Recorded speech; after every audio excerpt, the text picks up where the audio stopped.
Yes, Radhe Radhe और welcome back to our YouTube channel. सबसे पहले आपको बता दूं कि आपका application of Gauss law start हो चुका है और ये हमारा नेक्स्ट टॉपिक है, electric field intensity due to uniformly charged plane sheet. तो बेटा इसमें क्या है, आपको सीधी सी मतलब टॉपिक में बोला इलेक्ट्रिक फील्ड इंटेंसिटी निकालनी है, ठीक है। और यूनिफॉर्मली चार्ज प्लेन शीट है, मतलब हमें गिवन क्या प्लेन शीट है, ठीक है। और जब प्लेन शीट है और हमें निकालना है एप्लीकेशन ऑफ गॉस लॉ, तो सीधी सी बात है कहीं ना कहीं इलेक्ट्रिक फ्लक्स आपका होगा, ठीक है। इलेक्ट्रिक फ्लक्स होगा क्योंकि इलेक्ट्रिक फ्लक्स कब जनरेटेड होता है, जब इलेक्ट्रिक फील्ड लाइंस क्या होती है, किसी से पासिस थ्रू होती है। तो मान समझो इस चीज को कि आपके पास क्या है, एक प्लेन शीट है कुछ इस तरह से, ठीक है। ये प्लेन शीट है, ठीक है। अब इस प्लेन शीट में हमने क्या किया है, यूनिफॉर्मली चार्ज किया है। यूनिफॉर्मली चार्ज का मतलब होता है बेटा पूरे में पॉजिटिव चार्ज होना या पूरे में नेगेटिव चार्ज होना, मतलब कंटिन्यूअस रहता है ये चार्ज। ये क्या होता है, कंटिन्यूअस रहता है, ठीक है। अब हमने क्या किया, एक सिलेंड्रिकल क्या किया, एक सिलेंड्रिकल को इससे क्या कराया, पास कराया, ठीक है। इससे हमें क्या कराया, पास कराया। तो जब हमने इसमें से पास कराया तो यहाँ पे इस सिलेंड्रिकल में ये जो है ना, ये एरिया ऑफ क्रॉस सेक्शन जो बना, क्योंकि सिलेंड्रिकल क्या हुआ, प्लेन शीट से पास हुआ। तो इसमें क्या हुआ, इसका जो एरिया ऑफ वेक्टर हुआ वो क्या हो गया, सिलेंड्रिकल का डीए हो गया। और इसका भी जो एरिया वेक्टर हो गया वो क्या हो गया, डीए हो गया। इतनी चीजें समझ में आई। लेकिन हम अगर इसके चार्ज की बात करें तो चार्ज कैसा हो जाएगा, ऊपर की ओर हो जाएगा। मतलब जो क्यू चार्ज हम इसमें अप्लाई होंगे तो इलेक्ट्रिक फील्ड कैसी हो जाएगी, ऊपर की ओर हो जाएगी, ठीक है। इलेक्ट्रिक फील्ड क्या हो जाएगी, ऊपर की ओर हो जाएगी। एक ही बार लिखें तो कोई दिक्कत नहीं है, जो इलेक्ट्रिक फील्ड होगी वो एक ही हो जाएगी। तो इलेक्ट्रिक फील्ड और एरिया वेक्टर में जो इसका क्या, इसका सिलेंड्रिकल का जो थीटा बन रहा है वो क्या बन रहा है, 90 डिग्री बन रहा है। देखो 90 डिग्री बन रहा है और cos 90 की वैल्यू क्या होती है, ऑलरेडी 0 होती है।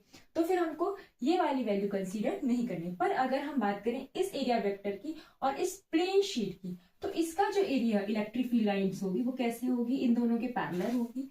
इन दोनों की क्या होगी, पैरेलल होगी इलेक्ट्रिक फील्ड लाइंस, ठीक है। इलेक्ट्रिक फील्ड लाइन इन दोनों के पैरेलल होगी, ठीक है। तो ये जब दोनों के पैरेलल होगी तो आपके पास है पता है दो एरिया क्रॉस सेक्शन, तो दोनों एरिया क्रॉस सेक्शन को क्या कर देंगे, हम ऐड कर देंगे। तो E A cos 0 degree, cos 0 degree plus E A cos 0 degree equals to क्या हो जाएगा आपका, क्यू अपॉन एप्सिलॉन नॉट। ये कहां से आया, बाय गॉस थ्योरम, ठीक है। क्योंकि जब ये पूरा प्रोसेस हो रहा है तो ये किसका इक्वेशन है, ये इलेक्ट्रिक फ्लक्स का है। ये कॉस थीटा किसका होता है, तो ये जो सिलेंड्रिकल है वो क्या कर रहा है, एक इलेक्ट्रिक फ्लक्स का काम कर रहा है इस प्लेन शीट में।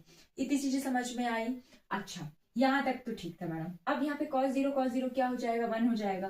तो ये टोटल क्या आ जाएंगे, 2a इक्वल्स टू क्या हो जाएगा, क्यू अपॉन एप्सिलॉन नॉट। इतनी चीजें समझ में आई। 2e equals to q upon epsilon. अब अगर हमें यहां से इस एरिया वेक्टर की बात करें, ठीक है, इस एरिया वेक्टर की बात करें तो क्या होगा, क्या कर सकते हैं हम इस एरिया वेक्टर के लिए। सीधी सी बात है, अगर ये प्लेन शीट है और ये यूनिफॉर्मली चार्ज प्लेन शीट है तो हमें पता है लीनियर चार्ज या सरफेस चार्ज डेंसिटी से हम क्या ले लेंगे, सरफेस चार्ज डेंसिटी।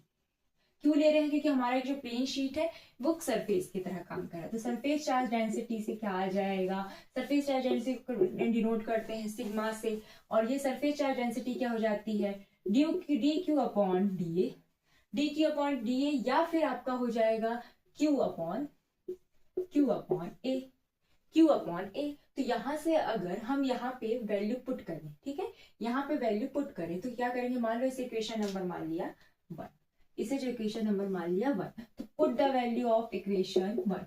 तो थोड़ा सा ना इसको पहले रिजॉल्व करेंगे। Put the value of equation 1, यहां से हम ई की वैल्यू रखेंगे तो ई इक्वल्स टू क्या आ जाएगा, क्यू अपॉन ये जब ई की वैल्यू है तो ये 2a सीधे नीचे आएंगे तो 2a एप्सिलॉन नॉट। अब यहाँ पे बेटा देखो Q अपॉन ए, जो Q अपॉन ए है वो क्या है, सिग्मा है। तो E की वैल्यू क्या आ जाएगी, सिग्मा अपॉन 2 एप्सिलॉन नॉट। यही तो हमको निकालना था, यही तो हमको निकालना था, यही तो हमें निकालना था कि electric field intensity due to uniformly charge plane sheet. जो यहाँ पे सिग्मा है वो क्या दिखा रहा है कि सरफेस चार्ज डेंसिटी बता रहा है, मतलब इस पूरे प्लेन शीट में कैसी डेंसिटी हो रही है या फिर कैसा चार्ज फ्लो हो रहा है, एक समान चार्ज फ्लो हो रहा है। वही बात करें एप्सिलॉन नॉट की, तो एप्सिलॉन नॉट क्या होता है, एक परमेबिलिटी होता है जो फ्री स्पेस ऑफ परमेबिलिटी, वो स्पेस हो गया। और 2 क्यों, क्योंकि आपके पास क्रॉस सेक्शन क्या है, 2 है। तो यहाँ आपको समझ में आए कि 2 इलेक्ट्रिक फील्ड का क्रॉस सेक्शन क्या होगा, equals to epsilon upon 2, sorry equals to sigma upon 2 epsilon naught. इतनी चीजें समझ में आई। ये आपका सेकंड डेरिवेशन हो गया application of Gauss law. Next में अपन को क्या मिलेगा, स्पेयर वाला मिलेगा और एक लाइन वाला मिलेगा। अगर उन दोनों में से जो इंपॉर्टेंट होगा वो मैं कराऊंगी, अदरवाइज मैं जहां तक लाइन वाला नहीं करा रही हूँ, बट कोशिश करूंगी। अगर आप कमेंट करते हो कि हाँ मैम मुझसे भी करा दीजिए, अगर आपको वो नहीं बनते तो प्लीज आप कमेंट करिए। तब तक के लिए मेरे वीडियो को देखते रहिए, लाइक कीजिए, शेयर कीजिए, सब्सक्राइब कीजिए मेरे चैनल को, कमेंट करिए जहां पे भी आपको डाउट हो रहा है, ठीक है। अब नेक्स्ट वीडियो में जैसे हम एक टॉपिक कंप्लीट हो, उसके बाद आपका चैप्टर 1 कंप्लीट हो जाएगा। उसके बाद हम चैप्टर 2 की मोस्ट क्वेश्चन सीरीज लाएंगे, तो आपको प्लेलिस्ट ना बिल्कुल लाइन से मिलेगी। अब ऐसा नहीं चैप्टर 1 की अलग प्लेलिस्ट बनी है, चैप्टर 2 जी नहीं, मैंने जो प्लेलिस्ट बनाई है मोस्ट इंपॉर्टेंट क्वेश्चन सीरीज के नाम से बनाई है। आप उस प्लेलिस्ट को जाकर चेक करिए, आपको एक लाइन से वीडियो मिलेगी, ठीक है। और आप उस लाइन से वीडियो को देखिए और आपको अच्छे से समझ में और अच्छे से नंबर लेके आइए भाई। बस दिसंबर कंप्लीट हो गया है, ठीक है, दिसंबर कंप्लीट हो गया, जनवरी फरवरी में तो आपका है ना, आप मेहनत तो करिए, रिजल्ट अपने आप आपको दिखेगा, ठीक है। तब तक के लिए मैं अपनी वीडियो को यही पॉज करती हूँ। तब तक के लिए Radhe Radhe all and best of luck for your exam. Thank you everyone.